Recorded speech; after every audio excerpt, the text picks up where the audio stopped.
Welcome to Brain Wellness, the podcast. I'm your host, Mandy NP. Each episode will bring you a new topic or interview related to brain health and wellness as part of my mission to help you on the path to a healthier, happier brain. So, let's get started.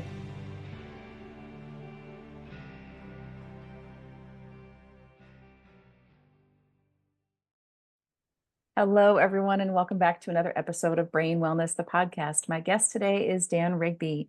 Dan is a 15-plus year public high school teacher and coach. Over his years, he has seen firsthand the changes in today's students and athletes, spending his first 5 years as a special education teacher and the last 10 as a physical education teacher has given him a unique lens into different types of learners. Recently, Dan built an academic planner for some of the student athletes he was working with, and a year later, Win the Day Planner would have 4 different paper-based planners on the market and 2 mobile applications. Win the Day Planner works with over 200 athletic teams from Alaska to New York. The mission of Win the Day Planner is to help young people live a more intentional life through positive habits and routines. Thanks for being here today, Dan. Mandy, thanks for having me. Super stoked to be here. Yeah. Personal side, I have 2 going into 10th graders in my house. So I think they could use a little bit of organizational skills as well. So I'm going to tell them to listen to this episode when it comes out. There we go. So first off, I always like to get a little backstory on my guests. So can you tell me what got you to what you're doing today? How did you get to this Win the Day Planner? Yeah, it's funny. I didn't necessarily plan to be a teacher. I thought I had a career path picked out, and life had other plans for me. And I quickly realized that the plans that life had for me were the right plans. Like, I'm just passionate about working with young adults and students, athletes. It doesn't matter to me. Students or athletes, band kids, drama kids, it doesn't matter. Like, it's all the same. And that's what I'm passionate about. So I stepped away from coaching 2 years ago. I was a wrestling coach for years. We had a decent amount of success. I loved what I did. I was passionate about it, but I felt like I could make an impact beyond just the wrestlers. And so I got pulled into working with a couple programs in our school, some of their leadership teams, and I built this planner for them because I quickly realized that these athletes were capable of so much, but they were missing something, and what they were missing was intentionality in their daily 24 hours. And so I built this out of a passion project, and passion is a word I keep using, but it's so important. I built it out of a passion project, and it became a business. And so for me, the Win the Day Planner, teaching PE, teaching special ed, coaching wrestling, it's all one and the same. It's helping young adults, students recognize their full potential. And I always tell my students this, when you're living a life and doing something that you are so passionate about, your Mondays and Saturdays look the same. And my high school students don't get that. And I'm like, I wake up on Monday and I wake up on Saturday and I'm exactly the same. And so for me, this has been just an amazing project, an amazing experience, and just a way for me to kind of grow my influence just a little bit more. So it's been super exciting. Very cool. It's kind of like that whole thing that they used to say, right? If you love what you do, you never work a day in your life. Precisely. Yeah. Kids don't understand that until They they're don't get there. it. They don't get it. They're like, what? Work can't be fun. Yeah. But we do. We find a passion, and that's what leads us to what we do. And that's why I love getting that backstory on people, because it's the why that brought you there that keeps you going, and that keeps that momentum in whatever project or process it is that you're doing in your life. Yeah, and I think that's important. And I think, when in the world that we live in right now, you see grown-ups getting up on a Monday morning and dreading walking out that door. And you might be making 6 figures or 7 figures. You might be making a ton of money, but if you don't love what you do, what kind of life? It's not a fulfilled life to me. Like, I would rather get up and get a teacher salary and come home every day just excited and passionate. And so for me, that's the path that I chose. And I think that I think there's some value in that for everybody, to try to find a life where you are passionate about what you do. Yeah, yeah, absolutely. I taught nursing school for several years, so a little bit different age people, but same kind of thing. And man, if I could have found something to help them kind of intentionalize their day, that would have been fantastic. So I wish I would have known you like 20 years ago when I was doing that, but cool stuff that you're doing now. So you built this planner to help the kids create routines. Why are routines and habits so important for the students that you're working with and the athletes you're working with? Yeah, I think for me, and I don't think kids have actually changed. I think, kids and young adults they're the same. They only know what we teach them, and they only do what we expect of them. Which leads me to the idea that, like, old people like me have changed, right? Our expectations have changed, and what we're requiring of these young students has changed. But what I say to my students a lot of times is, you are what you repeatedly do. Like, if you repeatedly get good grades, then you're a smart kid. You get good grades, you're a good student. If you're a kid who repeatedly gets in trouble, then you are a troublemaker. And so, like, if we can repeatedly do positive, healthy things in terms of habits and routines, that's going to lead us to a lifestyle and a future that is going to be healthy and positive. And so, like, if you want, it's not complicated. I think sometimes we Mhm. complicate things. Like, if you want really good things out of life, you got to put really good things into life. And so we are just a product of these habits and routines. And the more systems we can put in place to keep these routines, um, the better off we'll be. So, like, in school, is your backpack ready in the morning before you step out the door? Do you have your lunch packed the night before? Do you get to class 2 minutes before the bell rings so you can get situated? Are you sitting towards the front of all of these things stacked on top of each other lend themselves to this idea of being a better student and having a higher likelihood of success. Whereas if you are, sometimes this is me, the kid who was running out of the morning and grabbing the backpack and not knowing where my English book was, and just grabbing something and throwing it in my backpack for lunch, getting to class as the bell rings, not getting myself situated, sitting in the back of the class, like, you're stacking negative habits on each other. And so therefore, when the negative side of things happens, you shouldn't be surprised. So I think that's really important. And I think students have to learn and see it to actually believe it. The idea that trust the process, the day and age that we're in right now, there's no trusting the process. They have to know the process and learn the process in order to trust the process. So I think teaching students about habits and routines and how it benefits them, wildly important. And when they realize that it can make their lives easier Mhm. and better, they're more likely to buy into that thought process. The easier part, especially. Yeah, exactly. Having a bunch of teenagers in my house, that is so apparent. Yep, Yeah, anything that takes a lot of work is difficult to get into. How exactly. do you get them? So speaking of taking work, it takes work to then plan yourself out and get into those good habits. How have you mastered any skills on helping them with that part of it? Yeah, so I think I'm going to use some teacher talk here. Scaffolding is important, starting small, right? We stack habits, we start small. But I think before you can even start with small habits and small changes, they have to know the why. They have to, and I'm going to go back to this, they have to know the why. This is the society that we live in. So I'll give you an example. I do some mindfulness strategies in my PE class, and to ask 60 high school kids to lay on the ground and focus on a rhythmic breathing is not an easy task. Like, this is so foreign to what they do. So I had to learn over the years, I don't want to use the word trick them into it, but how do I get the buy-in? And, Mhm. coaching is the same way, teaching is the same way. Um, I would make it relevant to them. I would say, guys, today we're going to work on some relaxation techniques. Why would relaxation techniques be important to you? Oh, so I can go to sleep. Okay, great. So, and then I go into let's use athletes, for example, right? Maybe you are on the free throw line for a game-winning shot. If you're nervous pressure can sometimes kill performance. Let's learn to relax. Oh, well, I'm not an athlete. Okay, great. So maybe you are in the school musical and there's 700 people getting ready to watch you sing, and nervous pressure kills performance. Don't we want some tools to be able to relax in our toolbox? I'm not a singer either. Great. Maybe you're going to give a speech. Maybe you're going to get a job interview. Do you want to be the guy sitting there across from your future boss, sweating profusely and not being able to get your message across, and you can't get that job?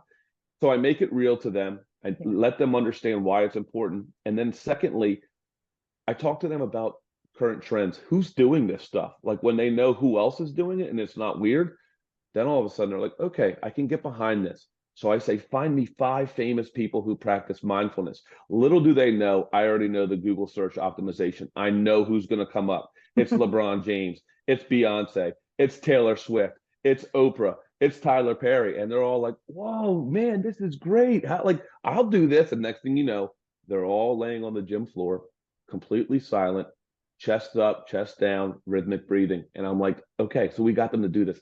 Habits are no different, right? In the world that we live in today, when they realize how it benefits them, that's important. But I always just point to Atomic Habits. Atomic Habits is like the 7,000 weeks in a row on the top of the New York Times bestseller list. If this is the new kind of trend in what people are doing, and we're recognizing that habit stacking and routines are really important, it's actually not new. It's what everybody's been, all successful people have been doing it forever, but like now we're packaging it differently. Why wouldn't we do it? So that's a long answer. I have to trick them into understanding why it's important. I have to make them understand that it's going to benefit them. And then I got to start really small. Maybe we just focus on 4 strategies in the morning. What are you grateful for? What time did you go to bed last night and what time did you wake up? How much screen time did you have yesterday? And, what's one goal you have for today? Anybody can do that in the morning. We'll do that for a week, maybe 2 weeks, and then we'll start jumping in and stacking on some bigger things. But I think everybody needs to see a little bit of success before they buy into the process. Yeah, yeah, I think that's probably true. Once you get that little bit of success, that's enough momentum to get people going. So I used to be a fitness coach for a while too, and it was trying to get people into that mode of exercise. And everybody always said, well, you got to have the willpower. No, you have to make yourself do it at first because you're not going to have that willpower to do it at the beginning. It's getting into the habit. Once it becomes a habit, then it's easier to do. But it sure It's is like hard to get there. Until you get that little win, it's hard to do 100%. anything. It's like running. It's just like running. Like I used to hate running, and then I would say I can't run. I'm like, well, that's not entirely true. You can run. You just like can't run yet. Yeah. Um, you got to get past that 1 mile mark. Once you get past that 1 mile mark, it's like, okay, I can do this. I can Yeah. do hard things, And I think you're right. And when I was in college, I worked at a vitamin store, and I would always say that the number one thing you got to do is you got to see a little change in the scale or a little change in the way that you feel, and then next thing you know, it's just compounding interest from that point on. And I think that's important. Yeah. Yeah. Oh, running. I used to have a headband that said, I love running. I hate running. I love running. I hate running. I've done 13 half marathons. And Oh, once you get a few miles in, you get into your groove, but it's correct. just getting into that groove that takes the work. Yep, it is. And Yeah. that is symbolic for habit stacking. That is symbolic for planning. That is for all the things. It's hard. This is not easy. Yeah. No, nothing great was ever easy. So you just have to have a little discipline to get there. Yeah. Yeah. Everything's hard. You got to choose your hard, right? That's I exactly right. forget. Somebody said that. I remember. I can never remember where the quote came from, but Yeah, it's got to choose your hard. So that's right. you said another thing in there that screen time. And that's huge for our young kids right now. How is that screen time impacting them? All right. So I don't know if I have enough time in the episode for this, but being a public high school teacher, um, in a school where we are a little more lenient on the cell phone policy than we used to be. We do an activity in class where I ask my students to look at their screen time and look at their trends. And number one, they're always like, "Wow, I didn't recognize that." And that's the beautiful thing about these iPhones is that they'll tell you how much time you're on them and what you're on. But I think there's a couple things that are really, really concerning to me. I'm not always willing to fight the battle in terms of like stay off your phone. That's not realistic. I think inputs into what you're searching for are important. So we'll do an activity in class where we do nutrition following or exercise following or mindset, just to change that algorithm a little bit. But I think the bad thing is what we're looking at on social media is not productive, right? Like there's a lot of great things that happen on social media, but let's be honest, 90% of what these kids are looking at is not productive.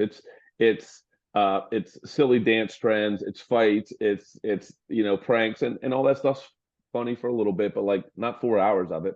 And I think the unintended consequences that we're seeing at the high school level are huge. So a couple things. Number one, lack of socialization, right? Like you are walking down the hallway and instead of saying good morning to someone or greeting someone, you're immersed in whatever's going on in your phone.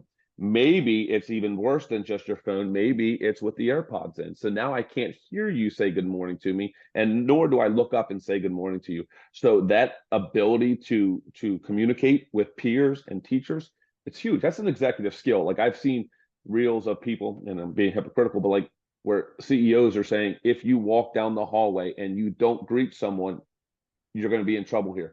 Those executive skills are following our students to the next level.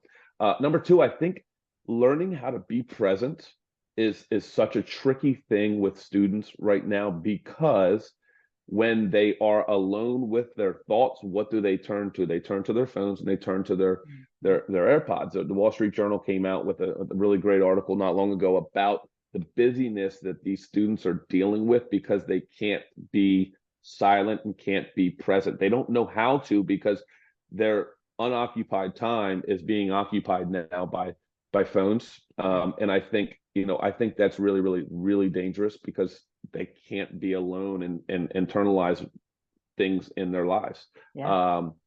I think just the AirPod thing in general is really tricky, because the noise. Like I was talking to a friend of mine who went through a really nasty divorce, and I said, "Tell me about the experience." And I was just post. I wasn't like right away. Like, tell me how bad that was for you. But he said, Dan, for 4 months, I had to have music on in my house at all times, because I couldn't be. I had to have something occupying my brain, and your brain needs rest and your brain needs peace, and it doesn't have to always be on this high, overstimulated kind of cycle. And I think what happens for us is we have to be stimulated all the time. Like I take my students on a nature walk, and I say, "There's no phones and there's no headphones," and then I say, "If I see your phone, I'm throwing it in that pond." And I've never actually done that, but like, they giggle about it. But um, when we come back in, we just go to this trail and we're just quiet and we listen to the river, and like we note sounds. And when we come in, they're like, when can we do that again? And I'm like, well, it's cool, is you can do that anytime you want without me. You can take your AirPods out. They want that. They just don't know the benefit of it. So again, another long answer. I think the cell phone game and the headphone game for our young developing minds, for students, is such a dangerous thing. And if we don't get control over it, we're gonna be in trouble, I think. Yeah. Yeah. Yeah. That whole socialization part of it, I think, is huge. My 15-year-old son, so we went to a baseball game the other day, last week, whatever. He ran into one of his school buddies there, and we kind of laughed because they sat there, they said hi to each other, and then they just stared at each other. It was like so awkward. Like even the other kid's family, our family, all we were harassing kids were like, "Are you guys gonna like talk to each other? Or just sit there and stare at each other?" And as we're walking away, I'm like, "Why didn't you like say hi to him, ask him how his weekend was, if he had any plans coming up or whatever?" And he's like, "Well, I have his contact. I can send him a text anytime." And I'm like, "Yeah, but you were right there. Face to face is just as important. Why didn't you say anything? Yeah, you can text him later, but you got to have that face to face stuff too." What you just said is so true. Like, text messages have made things really, really easy.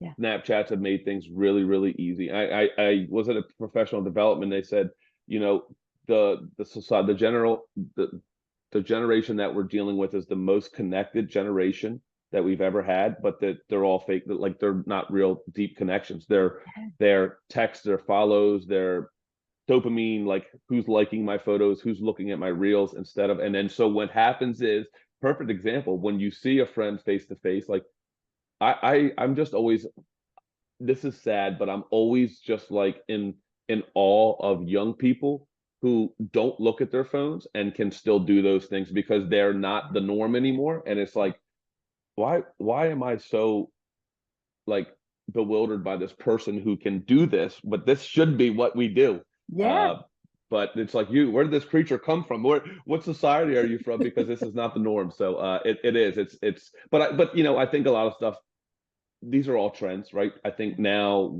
I think people are starting to become more aware of, okay, I'm going to take the screen time. I'm going to track screen time. I'm going to put some safeguards in place. I'm going to step in as the parent, or we're going to start putting some material out that says these things are showing, the data's showing that this is what's happening. And I think again, once they realize that Mhm. I'll do this with my students. I'll say, hey, 4 hours on TikTok and Instagram. Yeah, it's not that bad. I say, no, you're right. It's not that bad.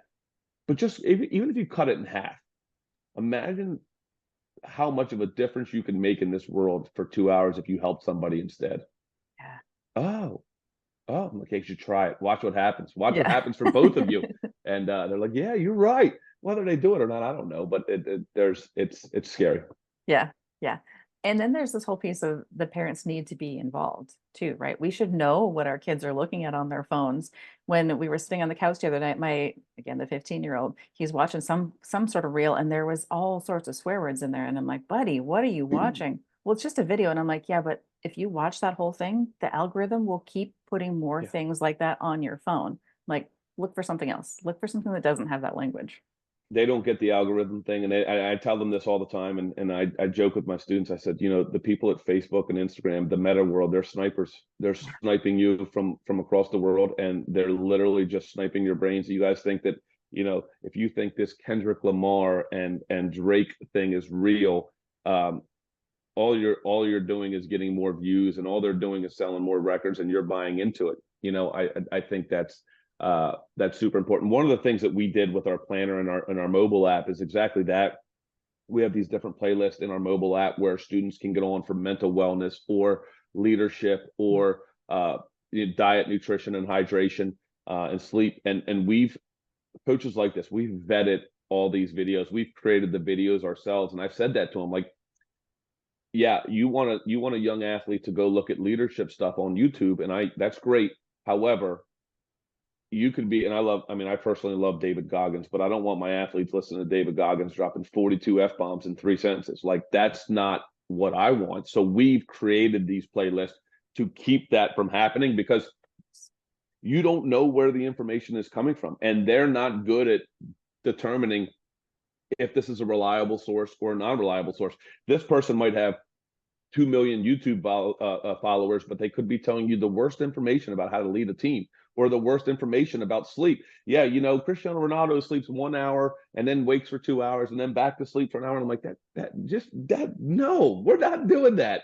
But again, they can't decipher whether or not this is a reliable source or not reliable source. So that's one of the things that we've had to work really hard at, is kind of creating resources where it's a one-stop shop for reliable information. And even us, like, I filmed content with a few people, and I'm like, I'm not putting that information out there because I don't actually agree with what they're saying. So we're just not going to put that out there. So that's important. Yeah, yeah. Well, in healthcare, I would have patients come up to me all the time and ask questions, and I'd ask them where they find that information. And yes, you can find good, reliable stuff on the internet, but not everything that is there is reliable. And I've tried to tell the kids that same thing as they're looking things up, and they're like, "Well, I read it somewhere. It's got to be true." I'm like, mm-mm. Do you remember that old commercial? I can't remember what company it was that these two people were standing on the sidewalk and they were talking about the gal was talking about something that she saw on the internet, and the guy's like, "Where'd you read that? On the internet." Do you believe everything you read on the internet? Yeah, Well, yeah, yeah, they can't put it on there if it's not that's right. true. And I just feel like they need to bring that commercial back because the kids think that if they find something on the internet, it must be true. It's not just kids though. My mom is That's true. she's a retired 32-year teacher. She has too much time on her hands. She can diagnose a cat in Timbuktu with knowing two symptoms, and she can WebMD it. We call her MD Sue, because she can just WebMD anything, and she knows and she's just like, well, this is what I believe. You need to take that cat who's a little bit sleepy today to the vet. And I'm like, it's not, but again, that's the beauty of the internet, and that's the beauty of even social media. There's so many great things out there, and I don't want to be the person that says do away with the internet, do away with social media. It's more like parents need to know what their kids are looking at, and there needs to be some sort of, it's just like, it's like an English class or in history class, like learning to decipher your primary documents for credibility. And Yeah.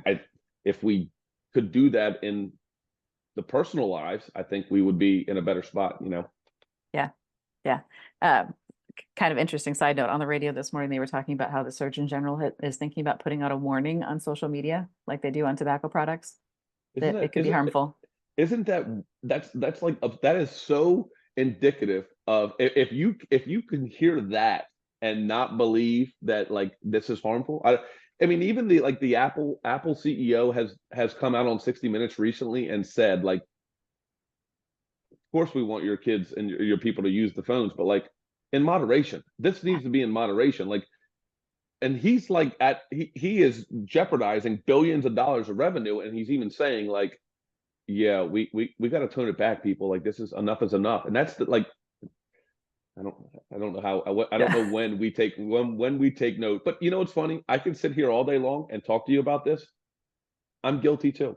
Like, Yeah. I'm a hypocrite. Like, you show me some dogs. Like, I watched this Mel Robbins thing the other day, and it was a dog with like these little windshield wipers. And then I just go down this like spiral of stupid videos. So I'm guilty too. I don't know Yeah. why I'm pretending I'm holier than thou, but at least I'm cognizant of it, and at Yeah. least I can just say what's right, what's wrong. And hey, Dan, you've been on this too much. You've sat on the couch for 30 minutes watching these stupid things about dogs. Like, go run, Yeah. go read, do something different. And the young developing minds don't seem to be able to do that right now.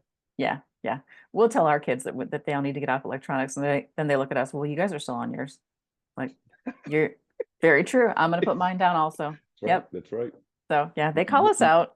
Yeah, and that's It's okay, right? More is caught than taught. They catch those habits from their parents, and yeah. it is what it is. Yeah. I think there's so many more topics that we could yet cover today, but is there anything that in all of this process that you really want to make sure that you get across that I haven't asked you about that? Well, I think, we started this planner idea, building healthy habits and routines strictly for athletes, because that was the space that I lived in, right? Like, I was a coach, I was in PE. It just kind of was a natural thing for me. And over time, uh, a lot of the things that we're doing in our planner system, in our journals, I call it a planner journal because it's kind of equal parts of both. Is it's not it's not strictly unique to athletes, and we've had lots of parents and lots of teachers and business people come to us and say, "Hey, can I use this for myself?" And I'm like, "Well, there's some sports specific things in there, but like, if you," and so they just take it and they use it. And I said, "Well, if there's a need for it, why not just create one for the busy student?"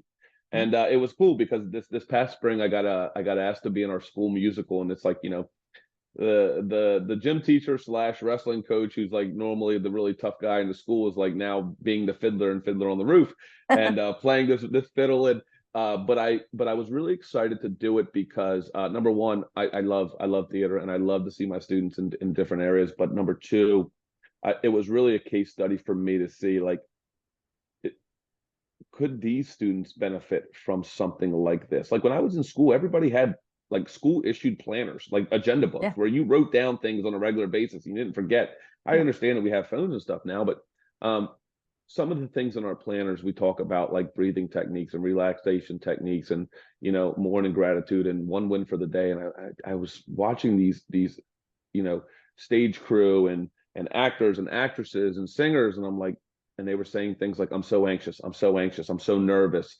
I forget when we're doing this." And I'm like, wow, this is it. Like, every student can benefit from something that brings some organization, some intentionality, some techniques and skills to learn mindfulness strategies, relaxation, like, also places where we can tell them to go, like resources that are available to them. I'm like, guys, you can get this thing called the Calm app or Headspace for like really cheap as a student, and these are beautiful resources. And like, why wouldn't we use these? So I one of the things that we're doing now is we're coming out with a version for all students, because what we deal with is not unique to athletes, Yeah. and I think we have to get back to kind of that space where our habits and our routines match what we want to do in life. And if we can do that across the board, I think we'll be successful. So yeah, in a nutshell, we're now expanding to all students outside of athletes, and I think that's going to be powerful. Yeah.